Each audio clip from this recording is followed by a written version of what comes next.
Salut l'équipe, on se retrouve pour l'épisode je sais pas combien, je crois que c'est le 17. Il me semble que c'est le 17 épisode, 17e épisode de Street Club, avec toujours ce beau gosse à la casquette de Lohan, comme d'hab, le S, toujours présent. Salutations l'équipe. Et on se retrouve du coup une semaine après les espoirs pour nous. Le podcast sortira peut-être un tout petit peu après, mais pour vous mettre un peu dans la temporalité, une semaine après les espoirs et 2 semaines après Forlift. Du coup, on va faire un petit, parce qu'on y était, enfin, on était tous les deux à Forlift et Lohan, il était aux espoirs. Du coup, on va faire un petit récap de ce qu'il a fait avec ses athlètes, de ce que j'ai fait moi, de ce que j'ai fait avec mes athlètes. Et un petit retour sur les compes, parce que ça peut être intéressant pour ceux qui n'ont pas trop suivi. Donc, tu sais quoi, on va démarrer par les espoirs, comme c'est tout chaud pour toi là. Let's go, récap. Allez, moi, je pensais on allait commencer par Forlift, Non, mais je te mais sens c'est chaud pas là. grave. Ouais, bah écoute, on va attaquer comme il faut. Non, bah les espoirs pour le coup, moi je trouve que ça a été une très belle compétition, très bien organisée en tout cas et très bien gérée. Et ce que j'ai dit aux organisateurs de la comp, c'est que ça fait du bien d'avoir une FNSL qui se passe comme ça pour redorer un peu le blason de la FNSL. Donc non, franchement, il y en a beaucoup qui s'attendaient pas à grand chose. En off, je sais qu'il y en a beaucoup qui parlaient en mode ouais bah qu'est-ce que ça va donner, etc. Au final, ça a donné quelque chose de bien. Tout le monde était satisfait, que ce soit les participants, les spectateurs, etc. Donc ça c'est cool. Après moi, à titre coach, en termes d'accompagnement, j'ai accompagné Stan en moins de 80. Stan qui réalise une deuxième place rondement menée. On avait fait un petit appel juste avant. Je pense que c'est quelque chose qu'il y a beaucoup de coachs qui font, mais un petit appel où tu poses les objectifs de la compétition pour savoir quel objectif va primer sur quel objectif. Comme on savait à peu près que Stan allait faire un podium et il voulait faire un podium, on s'est dit bon, quel est l'autre objectif que tu veux jouer concrètement? 432 total. Et les 430 ont été réussis avec plutôt une bonne marge pour le coup. On a eu des belles surprises, notamment au dips où on a fini plus haut que prévu. Traction, on a fini moins haut que prévu parce qu'on a eu un petit retard en termes de hype, on va dire. Et après, sur le squat, Stan qui finit avec 202, qui passe enfin la barre des 200 en compétition et en plus avec une belle marge derrière. Donc c'est cool. Moi, franchement, en tant que coach de Stan, j'ai été agréablement satisfait de sa comp, même s'il y avait le Panzer allemand de Tesco qui était juste devant. Une grosse dédicace à Soso et Tesco. Soso qui n'aura pas eu les 500 de total, malheureusement, mais de pas très loin. Et c'est ce que je disais à Max en off juste avant, c'est que je trouve qu'il y a eu des têtes qui sont mais franchement sorties du lot de ouf. Je pense à Booba, je pense à Soso, à Clément Vissavat, et même pas mal d'autres athlètes, genre Doreen dans les féminines, qui ont fait la compétition.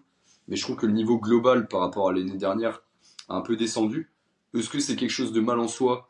Moi personnellement, je pense que non. Max, tu vas pouvoir nous donner ton avis après. Mais je pense qu'aussi c'est normal parce qu'il y a une multiplication des échéances. Et maintenant, les athlètes vont être aussi plus sélectifs par rapport aux échéances, maintenant qu'on en a de plus en plus. Donc peut-être que les espoirs ne rentraient pas dans l'équation pour certains athlètes qui visent peut-être les régions juste après et qui voulaient prendre le temps de construire. Peut-être qu'il y a des athlètes qui voulaient faire les espoirs qui au final se sont retrouvés à faire, je sais pas, Forlift ou une autre compétition, ou bien ils visent une Ace Cup par exemple. Mais en tout cas, au moins c'est cool parce qu'on voit que la multiplication des échéances aussi, ça pousse les organisations à être meilleures en termes d'orga, en termes de gestion, en termes de show. Et honnêtement, moi je trouve que ça va faire que du bien pour notre super sport. Voilà pour mon débrief espoir. Clair, rapide, précis, efficace. Net. Net. Non, en vrai, moi, je suis d'accord sur les espoirs. Ouais, Après, je pense qu'il y a eu au moins x3 au niveau des compétitions par rapport à l'année dernière, hein. Large, hein, sur l'année. Donc ouais, comme tu dis, ça démultiplie les comptes, ça démultiplie, ça disperse un peu les gens. Mais aussi le fait que, avant, vu qu'il y avait que ça, les gens, ça les dérangeait pas de rouler de ouf pour aller à la comp. Alors que maintenant, t'arrives à trouver des comptes qui sont pas loin de chez toi. Et je pense que pour tous les niveaux hors France, la plupart, ça les dérange pas juste d'aller faire une comp près de chez eux pour éviter de se taper route, Airbnb, etc. Ça fait quand même un budget à la fin. Donc si t'as un niveau qui est pas France, genre moi perso, si là on n'y avait pas été tous à Annecy et qu'on n'avait pas pris un Airbnb, que j'avais pas des athlètes, etc. j'aurais peut-être fait une comp plus proche de chez moi, parce que du coup, ça m'aurait coûté moins cher. Surtout que maintenant, les compes, elles sont de mieux en mieux organisées globalement. Il y a plus de mini-compes où on voit que c'est n'importe quoi, où ils font des règlements aléatoires, etc. Donc en vrai, je pense que si j'avais pas fait Annecy, j'aurais fait une comp près de chez moi. Un truc où bah j'ai pas de gros frais à dépenser, où je me retrouve bah, tranquille à avoir 1 heure de route. Je pars le matin, j'arrive le matin, je fais ma comp, je rentre. Pas de vraies contraintes. Donc en vrai, je pense que ça joue aussi vu qu'il y a des comptes dans toute la France maintenant. Les gens, ils essayent plus de penser proche de chez eux quand ils n'ont pas un niveau bah, qui leur permet d'aller chercher une échéance au-dessus, plutôt que de se dire je bouge à Paname, je prends un Airbnb, je reste 3 jours, ça me coûte 300 balles et je rentre chez moi après. Ouais, clairement. Clairement. Après, je pense à ça, mais toi, de la région où t'es, au côté est de la France, il n'y a pas assez de compétition aussi encore. Ouais, ça commence là. Il y a Forlift en janvier, il y a Nord-Est en janvier aussi, enfin janvier en mars. Et après, ouais, t'as une ou deux petites compes indépendantes qui étaient là avant près de Strasbourg. Mais sinon, ouais, ça fait quoi, 4 compes par an à peu près. Mais elles sont pas mal Mm. recentrées au même moment de l'année aussi, tu vois. Ouais, c'est ça le truc. Mais en tout cas, Ouais, du coup, en fait, c'est plutôt cool le fait qu'il y ait vraiment pas mal d'échéances. Mais il va y avoir aussi des problèmes, je pense, qui vont se poser. On a commencé à voir certaines, pas limites entre guillemets, mais moi je vais penser notamment au règlement. C'est vrai que j'ai eu l'occasion d'en parler avec pas mal de personnes dans le SL, que ce soit des coachs, des orgas, des athlètes, etc. Mais en fait, il y a un nombre de personnes incalculable qui commencent à être perdues avec les règlements. Parce que là, à l'heure actuelle, tu as deux règlements majeurs, on va dire. Tu as FNSL et, j'allais dire Forlift, FNSL et Final Rep. FNSL et Final Rep, le problème, c'est que c'est deux règlements qui sont relativement similaires, mais pour autant, ils vont être quand même assez différents. Et là, commence à y avoir vraiment, j'ai remarqué de plus en plus, des athlètes, mais qui se perdent au niveau des critères, qui vont dire ouais, je comprends pas pourquoi j'ai été no rep parce que normalement j'ai le droit à ça, mais non, dans le règlement FNSL, t'as pas le droit à ça. Mais en même temps, le règlement FNSL n'a pas été mis à jour, du coup il y a telle ou telle chose où il y a un flou. Et là, je pense aussi, avec les multiplications des compétitions, en fait, tu peux avoir des interprétations des juges des règlements, des interprétations des athlètes des règlements, des interprétations des coachs des règlements ou des organisateurs qui font que ça, par contre, tu vois, c'est un inconvénient par rapport à notre sport. Si je te prends la FA où tu as un règlement, et ben c'est le même pour toutes les compétitions internationales, nationales, régionales de chaque pays. Genre, au moins c'est clair, il n'y a pas de problème et les standards c'est les mêmes. C'est pour ça que généralement il n'y a pas de, on va dire, comment dire, de mauvaises contestations ou de gens qui comprennent pas trop pourquoi ci ou pourquoi ça. Quand ils se prennent un OREP, généralement ils le savent et ils savent que de toute façon les critères sont relativement les mêmes. Et là, le problème qui se pose à l'heure actuelle en street, ça va être plutôt ça. Ça va être qu'est-ce qui va se passer concrètement pour le règlement. Est-ce que tout le monde va s'aligner sur Final Rep comme ça, il y aura plus jamais de problème. Est-ce que la FNSL va conserver son propre règlement. Est-ce que il y a une autre organisation qui va arriver avec un nouveau règlement encore. Donc là, j'ai envie de dire, enfin, c'est un peu le point négatif. Après, normalement, chaque athlète devrait se renseigner sur le règlement actif de la compétition quand il fait sa préparation. Mais pour autant, je trouve que ça commence à porter pas mal à confusion. ouais, en vrai, je suis d'accord. Je pense que plus il y a de gens. Parce qu'avant, en fait, t'avais toujours. Bah, avant, on allait tous à la Courneuve. Tu faisais de la compétition à la Courneuve. Et vu que c'était toujours les mêmes gens qui organisaient, les mêmes gens qui jugeaient, bah, il y a des trucs qui étaient pas forcément écrits, qui étaient pas dits. Mais comme c'était toujours eux qui organisaient, bah, c'était toujours géré de la même façon parce que eux, ils savaient et du coup, ils passaient l'info aux autres. Et s'il y avait une petite incompréhension, bah, c'était celui qui avait l'habitude qui disait, bah, en fait, non, ça, on fait comme ça. Et vu que maintenant, je pense que les comptes, elles sont gérées par des gens bah, totalement différents dans toute la France, bah, chacun a sa façon de lire la phrase et bah, chacun a sa façon du coup de la juger. Et quand tu es athlète et que toi tu as lu la phrase d'une façon que pour toi c'est logique et qu'au final tu te retrouves no rep alors que bah, c'est juste une interprétation, t'as beau avoir lu le règlement et le connaître, bah du coup tu te fais un petit peu, tu te fais un peu niquer du coup. Bah, c'est ça le truc aussi. Après, je me dis, attends, Max, on n'a pas parlé un peu aussi de Fort Livre pour toi, parce que monsieur a fait quand même la compétition et monsieur a accompagné plusieurs de ses athlètes. Donc, est-ce que ce serait pas le moment de recentrer sur le podcast sur le plus important, c'est-à-dire toi, quand Ah, il est usant. Du coup. Petit retour for lift. Déjà, match géré par l'homme à la casquette. Merci pour le match. Il a Merci à gagné toi, son gros. t-shirt, son t-shirt de récompense. C'est clair. Et du coup, alors si on prend les perfs une par une, Muscle Up, j'ai passé les 30, enfin, qui passe vraiment bien en plus. Mais mettre plus, ça aurait été gourmand en vrai. On sait que le Muscle Up 1,25, ça peut changer la vie. J'aurais peut-être pu passer 31-25, mais bon, pourquoi faire? J'aurais pu aussi perdre et me retrouver à 27,5. Donc le 30, il était bien call. C'était ce que je voulais passer, c'est passé. Traction, j'ai passé 76-25, égal PR. Mais égal PR avec gros changement technique depuis la dernière fois. Où du coup, là, je suis beaucoup plus stable techniquement.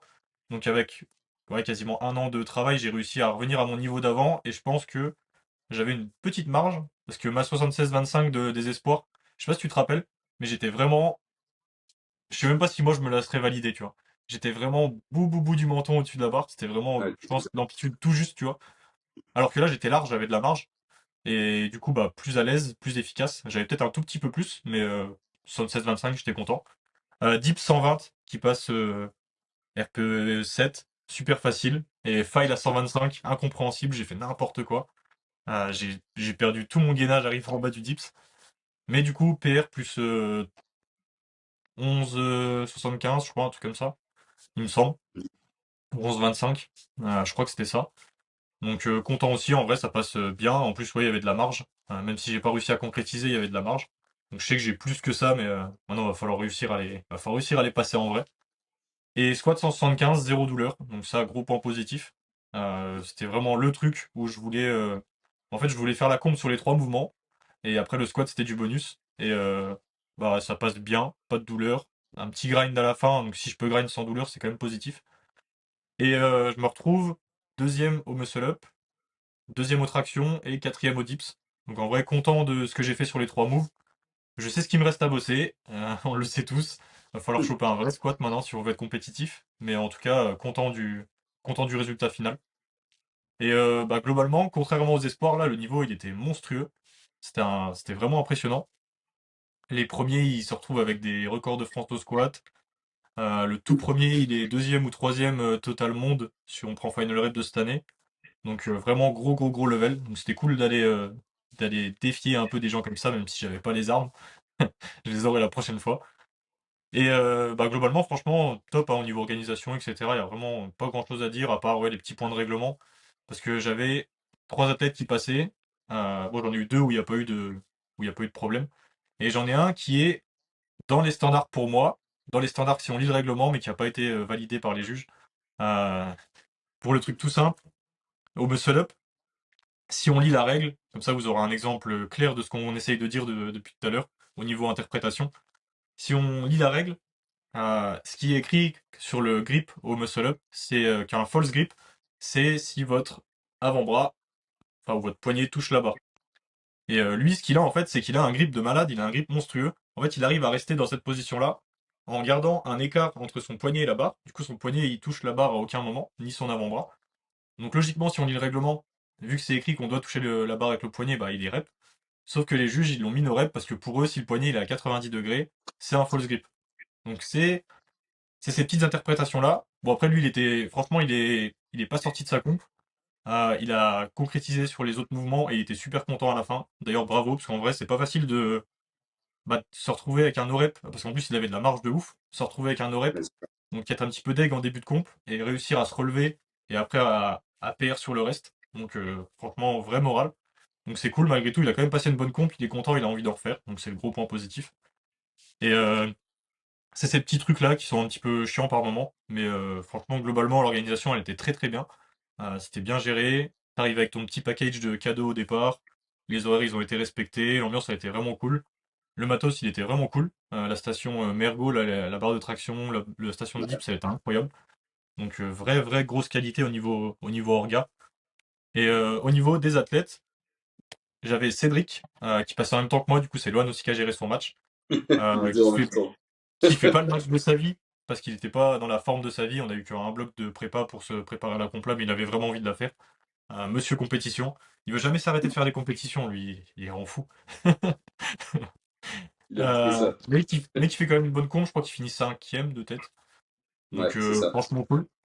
Euh, J'avais Hugo qui passait le lendemain, qui a fait, bah, c'était ça, les deux du dimanche, c'est leur première comp.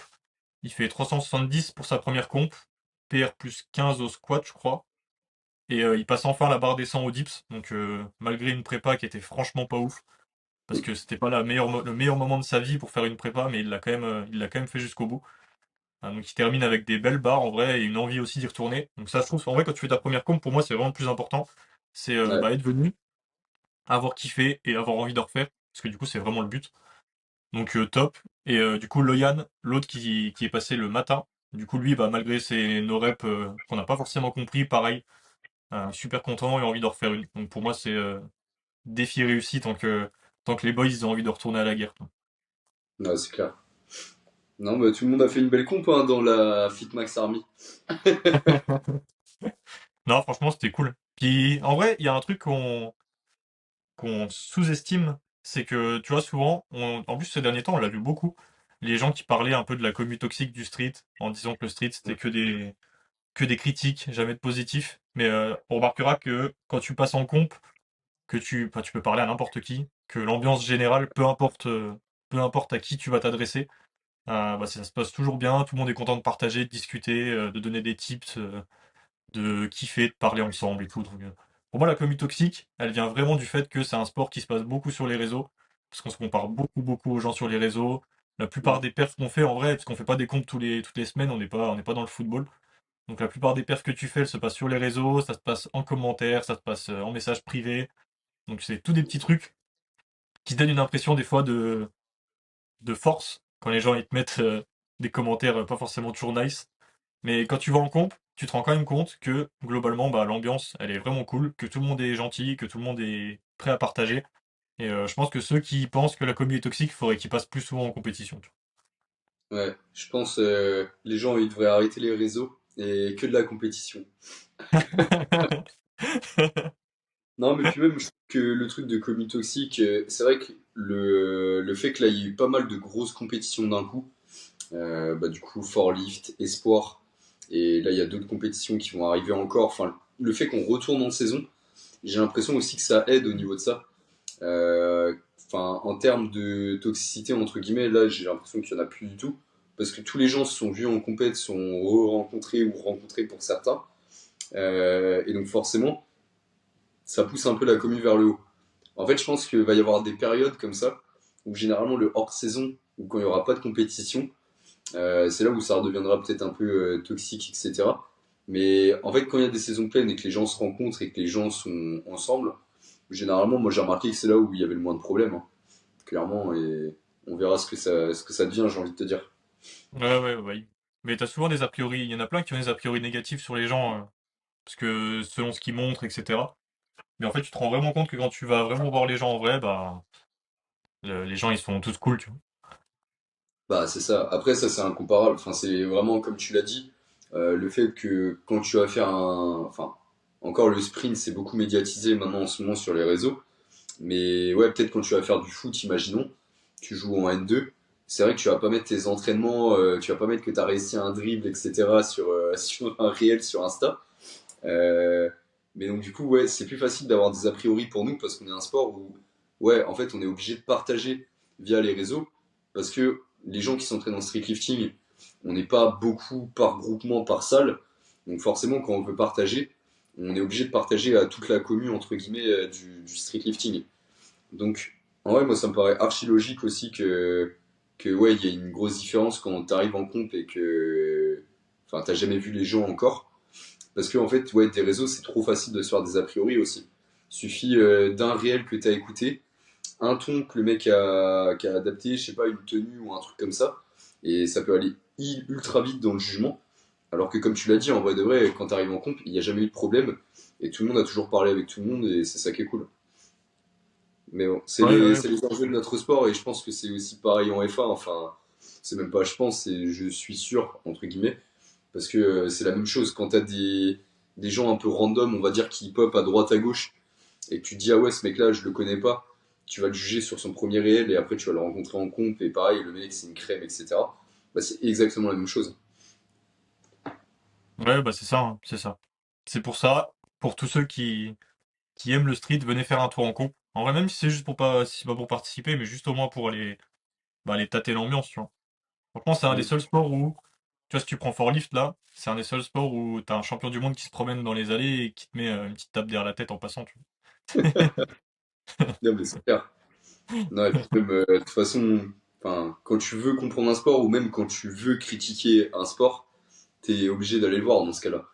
Et après, on verra si le discours il est toujours le même une fois que t'es allé le voir. Mais ouais, c'est vrai que, enfin, il y en a beaucoup aussi qui critiquent parce que il y a eu pas mal de gens. Je pense que tu vas voir de quoi je parle un peu, Max.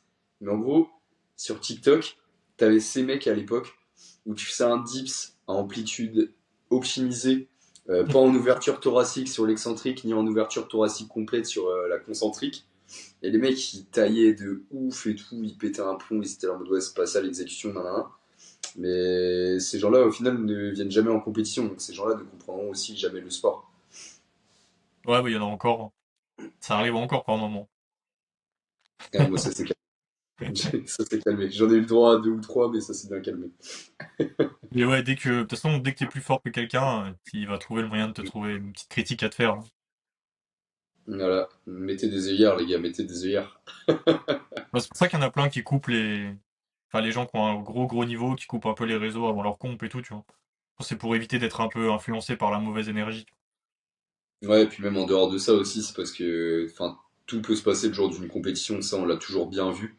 Hmm. Et ça, n'oubliez pas les gars, quand vous êtes en prépa de comp, je pense surtout aux débutants, là où on avait le dialogue en plus hier à la salle justement, où on se disait, enfin, il y a beaucoup d'erreurs à ne pas faire quand tu es débutant et que tu veux faire ta première compétition. Je pense que ça pourra valoir le coup de faire un podcast à l'avenir. Mais je pense que l'une des plus grosses erreurs aussi, c'est de vouloir se comparer aux gens qui vont faire la comp dans sa caté, alors qu'en vrai, ça veut strictement rien dire et que les réseaux surtout, ça veut strictement rien dire parce que tu peux pas prévoir le fait qu'un mec va ne plus avoir d'énergie pour faire ses lifts après un cut. Tu peux pas prévoir que le mec va buller.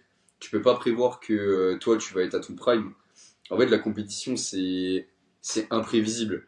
Genre, faut pas se mettre ouais, non plus dans de mauvaises énergies, mauvaises vibes avec ça, à force de regarder les réseaux, pour se dire, ouais, comment je vais faire, quelle place je peux aller, etc.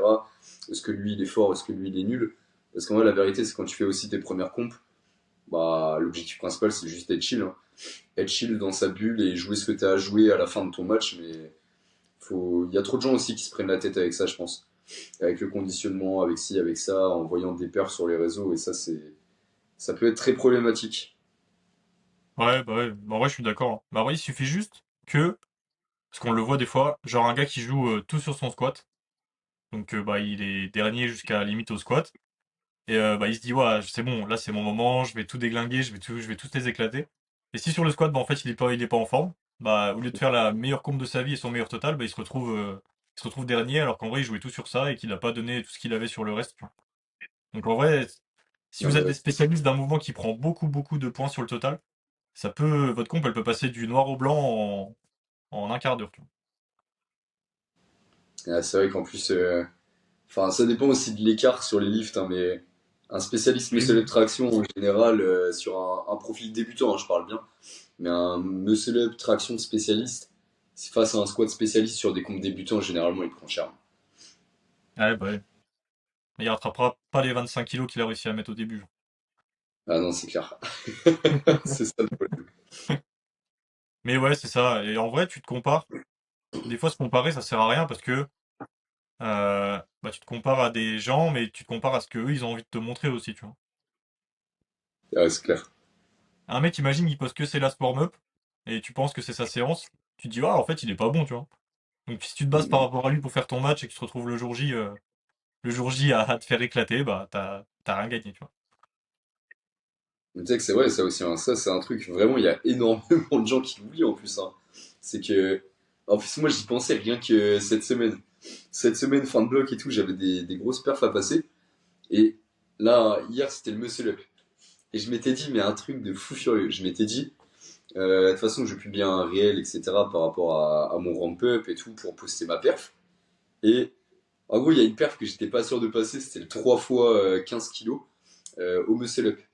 Et je m'étais dit, oh vas-y, si elle passe pas, rien à foutre, je la publie pas. Et en vrai, Et c'est là où j'ai réfléchi justement, putain, c'est énorme pour rebondir là-dessus. J'ai réfléchi à ça du coup hier et je me disais, mais en vrai, putain, c'est vrai qu'il y a énormément de gens, bah, ils font des échecs, ils vont pas les publier, surtout en prépa, ils vont rien publier. Mais en fait, ça rejoint exactement ce que tu dis. C'est trop facile, et je pense, mais pour tout le monde, hein. Pour tout le monde, c'est trop facile d'avoir un échec, de pas le publier, ou de pas publier une story. Enfin, il y a beaucoup de gens aussi qui publient des stories en mode, ouais, c'est la prépa de ma vie, je suis trop à mon prime, nanana. Mais dans le cas inverse, il y a personne en fait qui va publier des stories comme ça pour dire, ah putain, je me mange un down pendant ma prépa, ma compète elle est dans moins d'une semaine.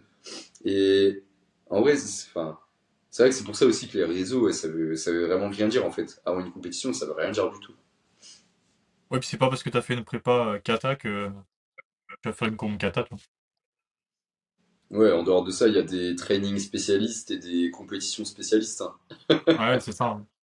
Si moi, le muscle up à 30 kilos, je l'ai échoué 2 fois en fin de picking.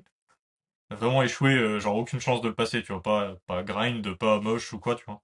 Et au final, à la comp, il passe facile, tu vois. Les joies de la surcompensation. Ah, ouais, plus le cut. Mais tu vois ce que je veux dire, t'sais.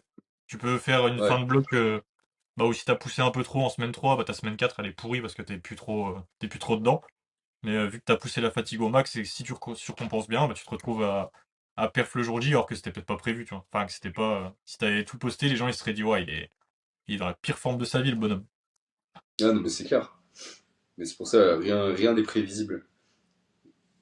Ouais, vraiment. Et surtout, l'idéal, c'est d'avoir quelqu'un qui vous suit quand même, qui vous accompagne.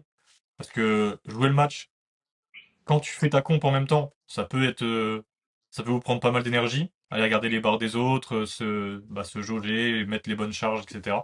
Alors que si vous êtes accompagné par quelqu'un qui le fait pour vous, bon après, votre première comp, vous aurez peut-être pas de match à jouer, hein. Ou alors, bah, après, le match, c'est pas forcément un podium, hein. Ça peut être un match avec le mec du dessus, hein. C'est pas Ouais, forcément pour être premier ou deuxième, troisième, hein. Mais vous aurez peut-être pas de même en match dehors. super important qui mérite de prendre beaucoup d'énergie pour gérer les bas. Mais si vous jouez un match, c'est quand même bien d'avoir quelqu'un qui le fait pour vous, parce que lui, du coup, bah, il est 100% focus sur vous, vos barres, et bien choisir les incréments et les charges pour réussir à jouer le match au mieux. Hmm. C'est vrai que je vais aller même encore plus loin que ça, mais pour moi, gérer un match, en fait, genre, enfin, pour moi, déjà, gérer un match, ça dépend des objectifs que tu te fixes avant la comp. Donc, genre, si on reprend l'exemple peut-être de Stan avec son objectif de total, euh, en vrai, il y a enfin, comment dire, ça va être ultra différent en fait de la gestion de match quand tu joues ton match contre toi-même ou même quand tu la joues contre d'autres personnes. Mais en vrai, pour un débutant, même juste avoir quelqu'un qui a un regard extérieur, qui peut te jauger, te dire ouais non là tu vois tu veux mettre 30 kilos mais c'est de la merde mais plutôt 27,5, ou quelqu'un au contraire qui va te dire ah ouais que 30 kilos, bah non non t'as 32,5 entre les mains, ça va être ultra important même quand tu joues juste le fait de PR, et quand tu joues juste le fait de vouloir t'amuser, de vouloir sortir des grosses barres. Et ça a été ultra important aussi sur la gestion de match avec Stan qu'on a eu, où il sort du muscle up, il fait 27,5 comme prévu parce qu'on avait calculé un peu ce qu'il fallait faire. Et aux tractions, il devait faire 75 pour avoir 430 dans nos calculs. Et je lui ai dit, bah, après, en vrai, les 2,5, on pourra aller les rattraper ailleurs. Je préfère qu'on perde pas de kilos en tentant la 75. Au final, il a passé 72,5 avec de la marge, mais bon, bref. Au final, on les a récupérés sur le dips après, parce que j'ai su le regarder et lui dire, bah ouais, mais t'es en forme, donc là, c'est le moment de mettre 127. Et en vrai, cette personne-là, même quand il n'y a pas de match à gérer, enfin, de match à gérer par rapport à quelqu'un d'autre, vous en avez besoin. En fait, juste pour pouvoir vous jauger le jour J et éviter de vous retrouver avec un match à 9 sur 12 parce que toutes vos troisième barres, elles ont fail, parce que vous êtes senti pousser des ailes, ou bien qu'à l'inverse, vous finissez avec un 2 sur 12 mais avec une marge qui est beaucoup trop aberrante. Ben, les gars, c'est. Enfin, voilà, je sors juste du truc pour dire le match, en fait, c'est pas un match qui est que collectif par rapport aux gens et aux concurrents, mais c'est un match aussi qui peut être personnel parce qu'il y en a qui viennent en compétition en se disant bon, de toute façon, moi je m'en branle un peu, tout ce que je veux, c'est faire mes perfs pour moi-même, retourner à l'entraînement et repousser mes charges et me faire plaisir, quoi. Et c'est aussi une bonne mentalité. Bon, moi, en vrai, en compte, moi, je veux juste faire le meilleur total possible, quoi. Mm. Bah, en général, pour moi, Sans jeter de place, tu vois. en général, c'est les objectifs en plus principaux, hein. En fait, tu te Ouais. retrouves. La finalité, c'est que tu t'entraînes pour être meilleur toi-même. Donc, déjà, de base, c'est un sport où on part sur nous-mêmes. Donc, tu vas faire ce qu'il faut pour PR, etc. Et après, j'ai envie de dire, le podium, c'est la conséquence ou la consécration un peu d'une bonne compétition réalisée sur tes 3 lifts. Après, s'il y a des choses à jouer, ouais, évidemment, tu arrives au squat, tu te rends compte que tu as une troisième place, enfin, t'es troisième et qu'il faut pas te faire rattraper par le quatrième. Bah là, dans ce cas-là, tu as un truc à jouer, donc ok. Mais c'est vrai qu'il y en a beaucoup qui déconsidèrent le fait de PR, et il y en a beaucoup qui se disent je vais venir en compte pour faire un podium, alors que c'est ultra pas dépendant d'eux en fait. Ouais, bah c'est ça, hein. Bah tu peux choisir ton total, mais tu peux pas choisir ta place, tu vois. Ouais, c'est ça. Si Et les gars ils sont encore, trop forts devant, tu feras rien. mm. Encore des fois, tu peux le choisir, ça dépend aussi de comment t'arrives le jour J. Si Ouais. t'arrives comme Cédric, complètement HS, Après 10 heures de route. ouais. Et toi, t'as monté en KT bientôt 80 du coup, hein. Ouais, bon, on va remonter tranquille, hein. Bah en vrai, j'hésitais, mais je me dis, tu sais, à chaque fois que je cut, je perds du temps parce que je suis plus fatigué, plus risque de blessure. Là, j'ai mangé 6 mois de blessure, donc je sais à quel point la blessure, elle peut casser les couilles, tu vois. Ouais, Donc c'est clair. vraiment, si j'arrive à être super stable, en plus à manger, à bien manger, parce qu'en vrai, quand j'avais passé mon muscle up à 27,5 à l'entraînement, bah, je faisais 77 kilos, tu vois. Donc au Mm. final, je pense que sur le tirage, je vais pas perdre tant que ça si je le fais bien, tu vois. Si je mange bien, que je fais pas un plus 1 kilo par semaine, je pense que ça peut être pas mal, tu vois. Non, c'est sûr. Après, tu stagneras peut-être sur les charges, mais quand tu regarderas la masse globale que tu soulèves, en vrai de vrai, tu y retrouveras largement ton compte. Ouais, c'est ça. Ouais, puis après, stagner au muscle up, de toute façon, on arrive sur des charges où tu prends plus 5 kilos tous les 2 mois, tu vois. Ouais, c'est clair. Donc en vrai, stagner au muscle up, c'est déjà une réussite, si tu prends du poids en même temps. C'est vrai que ouais, c'est une belle histoire. Je t'en parle pas. J'en parlerai dans un prochain podcast, tiens. Mon muscle up. Bah tiens, nickel. Podcast d'après. On se fait un petit montée ou descente de catégorie. Qu'est-ce qu'on en pense? Et puis voilà, on est bon. Allez, ça part. Ouais. Et bah voilà, nickel. Bon, je pense qu'on a fait le tour, là. On n'est pas trop mal, là. On est parfait. Je pense qu'on peut faire la petite conclusion. Eh ben, merci l'équipe. Comme d'habitude, si vous êtes resté jusque-là. Petit emoji casquette pour le BG. On l'a pas dit au début, on le dit à la fin. N'hésitez Emoji pas, petit like, d'aubergine. petit commentaire. Aubergine pour Max. Partagez le podcast. Nous dire aussi si vous avez des sujets que vous voulez qu'on aborde, des questions, etc. N'hésitez pas. Et on se Mm. retrouve très bientôt pour un nouveau podcast. Encore merci l'équipe. Prenez soin de vous, défoncez tout à l'entraînement. Et on se dit à bientôt. Ciao, ciao.